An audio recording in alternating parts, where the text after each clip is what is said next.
Assalamualaikum warahmatullahi wabarakatuh. Perkenalkan, nama saya Fajar Muhammad Solikin. Saya di sini akan mempresentasikan hasil kerja kelompok kami ya, dengan materi Jabariyah dan Qadariyah. Sebelumnya saya ingin memperkenalkan anggota saya, yaitu ada Zulfi Nizar, Qatrun Nada Munawaroh, Indah, dan Cita Kumala Iza. Materi yang pertama yaitu sejarah perkembangan aliran Jabariyah dan Qadariyah yang akan dibacakan oleh Zulfi Nizar. Assalamualaikum warahmatullahi wabarakatuh.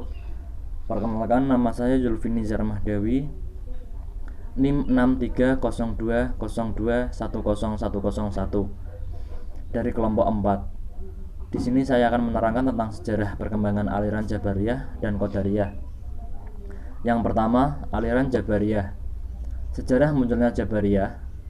Kata Jabariyah berasal dari kata Jabaro yang berarti memaksa. Di dalam Al-Munjid dijelaskan bahwa Jabariyah berasal dari kata Jabaro yang mengandung arti memaksa dan mengharuskannya melakukan sesuatu. Adapun contoh yang pernah dilakukan Rasulullah saat itu, suatu ketika Nabi menjumpai sahabatnya yang sedang bertengkar dalam masalah takdir.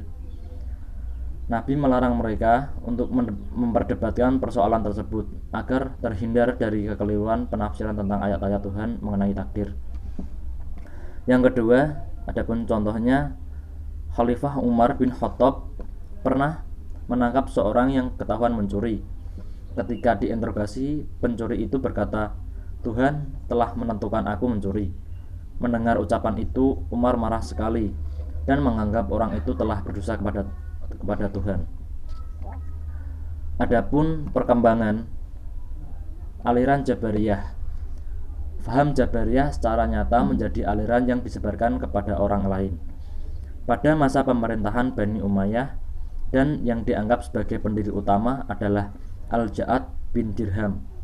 Diperoleh berita bahwa pemahamannya Ja'ad didapat dari Banan bin Sam'an, dari Talut bin Ukhud, Lubaid bin As'am, tukang sihir dan memusuhi Rasulullah SAW.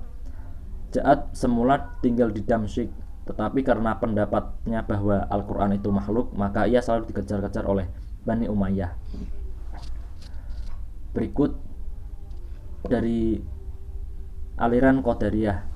Qadariyah berasal dari bahasa Arab, yaitu dari kata qadaro yang artinya kemampuan dan kekuatan.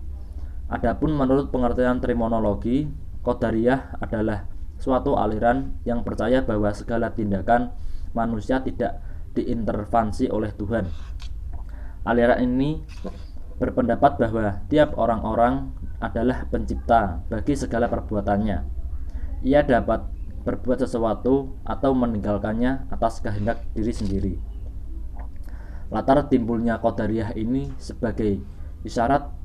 Selanjutnya yaitu tokoh-tokoh aliran Jabariyah dan Qadariyah yang akan dibawakan oleh Qatrun Nada Munawaroh. Assalamualaikum warahmatullahi wabarakatuh. Nama saya Qatrun Nada Munawaroh, NIM 63020010098. Tokoh-tokoh Al-Jabariyah. Yang pertama adalah Jahm bin Sofwan. Nama lengkapnya yaitu Abu Mahrus Jahm bin Sofwan.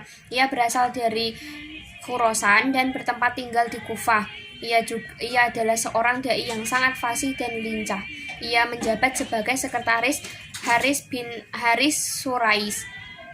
Ia adalah mawali yang menentang pemerintah Bani Umayyah di Khurasan. Lalu ia ditahan dan dihukum dibunuh secara politis tanpa ada kaitannya dengan agama. Tokoh Qadariyah ada dua. Yang pertama yaitu Ma'bad al-Jauhan dan yang kedua adalah Ghailan al-Dimashqi. Ma'bad al-Jauhan, ia adalah seorang tabi'in yang baik yang memasuki dunia politik dan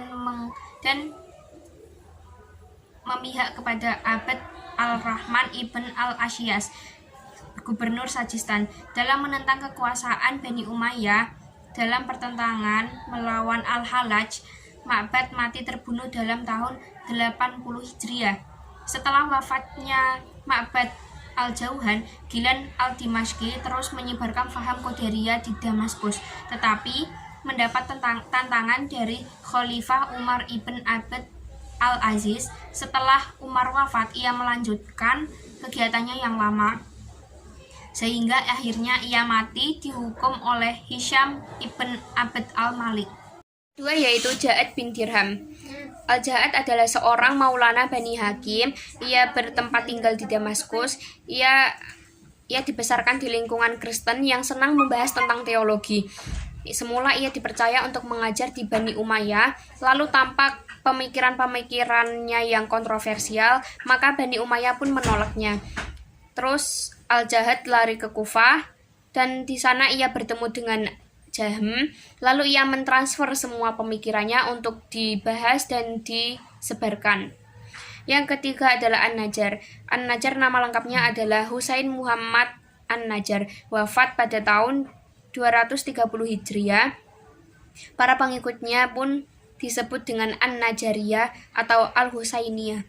Yang keempat adalah Ad-Dirar. Nama lengkapnya adalah Dirar bin Amr.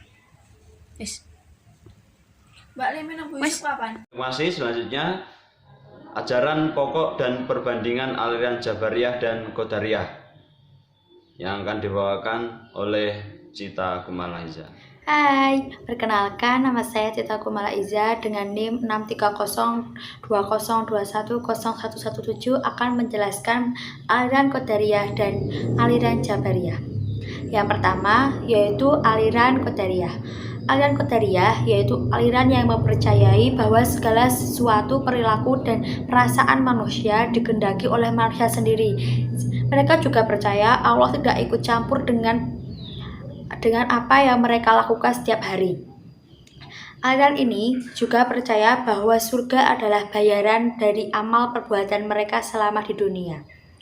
Yang kedua yaitu aliran Jabariyah. Aliran Jabariyah yaitu berarti memaksa. Mereka menganggap semua perbuatan yang dilakukan manusia semasa hidup adalah atas kehendak Allah. Jadi mereka tidak memiliki kehendak sedikit pun atas perasaan mereka dan perilaku mereka selama mereka hidup. Jadi kesimpulannya yaitu perbedaan dari kedua aliran tersebut sangat mencolok, yaitu aliran Qadariyah mereka percaya bahwa segala sesuatu yang mereka lakukan itu adalah atas kendali mereka sendiri, bukan dari Allah. Sedangkan aliran Jabariyah mereka percaya bahwa segala sesuatu yang mereka lakukan dan mereka rasakan itu atas kendali dari Allah. Ya, begitulah perbedaan yang sangat mencolok dari aliran Jabariyah dan aliran Qadariyah. Makasih. Selanjutnya yaitu dalil Al-Quran yang menjadi landasan masing-masing aliran yang akan dibawakan oleh Indah. Assalamualaikum warahmatullahi wabarakatuh. Perkenalkan, saya Wahyu Indah Wulandari dengan NIM 63020210110. Di sini saya akan menjelaskan materi tentang dalil Al-Quran yang menjadi landasan masing-masing aliran. Pertama-tama, apa sih itu dalil? Dalil adalah suatu hal yang menunjuk pada apa yang dicari, baik berupa alasan, keterangan, dan pendapat yang merujuk pada pengertian, hukum, dan hal-hal yang berkaitan dengan apa yang dicari. Dalam Islam, dalil dibagi menjadi dua, yaitu 1. Dalil nakli yang berupa Al-Quran dan hadis. Kedua, dalil akli yang biasanya berupa pemikiran para ulama. Dalil yang menjadi landasan aliran Jabariyah. 1. Dalil nakli. Dalil nakli yang menjadi landasan aliran Jabariyah ada Quran surat Asy-Syafa'at ayat 96 yang berbunyi Bismillahirrahmanirrahim. Wallahu khalaqakum wa ma ta'malun, yang artinya padahal Allah lah yang menciptakan kamu dan apa yang kamu perbuat itu. Selain itu ada juga Quran surat Al-Anfal ayat 17, Quran surat Al-Insan ayat 30, Quran surat Al-An'am ayat 6, serta Quran surat Al-Hadid ayat 22. Dari ayat-ayat Al-Quran tadi dapat dipahami bahwa segalanya telah ditentukan oleh Allah dan manusia hanyalah sebagai wadah terlaksananya perbuatan tersebut. Kemudian dalil akli yang menjadi landasan Jabariyah yaitu makhluk tidak boleh mempunyai sifat sama dengan sifat Tuhan, dan kalau itu terjadi berarti menyamakan Tuhan dengan makhluknya. Mereka menolak keadaan Allah Maha Hidup dan Maha Mengetahui, namun mengakui keadaan Allah yang Maha Kuasa. Allah lah yang berbuat dan menciptakan, oleh karena itu makhluk tidak mempunyai kekuasaan. Manusia tidak mempunyai kekuasaan sedikit pun. Manusia tidak dapat dikatakan mempunyai kemampuan. Perbuatan yang tampaknya dilakukan oleh manusia bukan merupakan perbuatan manusia, karena manusia tidak mempunyai kekuasaan, tidak mempunyai keinginan, dan tidak mempunyai pilihan antara memperbuat atau tidak memperbuat. Semua perbuatan yang terjadi pada manusia adalah perbuatan Allah. Selanjutnya, dalil yang menjadi landasan aliran Qadariyah. 1. Dalil nakli yang menjadi landasan aliran Qadariyah ada Quran Surat An-Nisa ayat 110 yang berbunyi Bismillahirrahmanirrahim. Wa may ya'mal su'an aw adlim nafsahu thumma yastaghfirillaha yajidillaha ghafurur rahima, yang artinya, dan barang siapa berbuat kejahatan dan menganiaya dirinya, kemudian dia memohon ampun kepada Allah, niscaya dia akan mendapatkannya. Allah Maha Pengampun, Allah Maha Penyayang. Selain itu, ada juga Quran Surat Ar-Ra'd ayat 11. Kemudian dalil akli yang menjadi landasan aliran Qadariyah adalah jika perbuatan manusia diciptakan atau dijadikan oleh Allah, mengapa manusia diberi pahala jika berbuat baik dan diberi dosa jika berbuat maksiat? Bukankah yang membuat atau menciptakan perbuatan itu adalah Allah? Jika demikian, berarti Allah tidak bersikap adil kepada manusia, sedangkan manusia sendiri itu adalah ciptaan Allah sendiri. Sekian materi dari saya. Wassalamualaikum warahmatullahi wabarakatuh. Dari materi di atas, kesimpulannya adalah Qadariyah adalah sebuah firqah yang mengingkari ilmu Allah terhadap perbuatan hambanya dan berkeyakinan bahwa Allah belum membuat ketentuan terhadap makhluknya. Jabariyah adalah paham yang menafikan perbuatan dari hamba secara hakikat dan menyerahkan perbuatan tersebut kepada Allah. Artinya manusia tidak punya andil sama sekali dalam melakukan perbuatan, Tuhanlah yang menentukan segala-galanya. Takdir adalah suatu yang harus kita imani dan ini merupakan salah satu rukun dari 6 rukun iman. Sekian dari kami. Bila ada kesalahan mohon maaf. Assalamualaikum warahmatullahi wabarakatuh.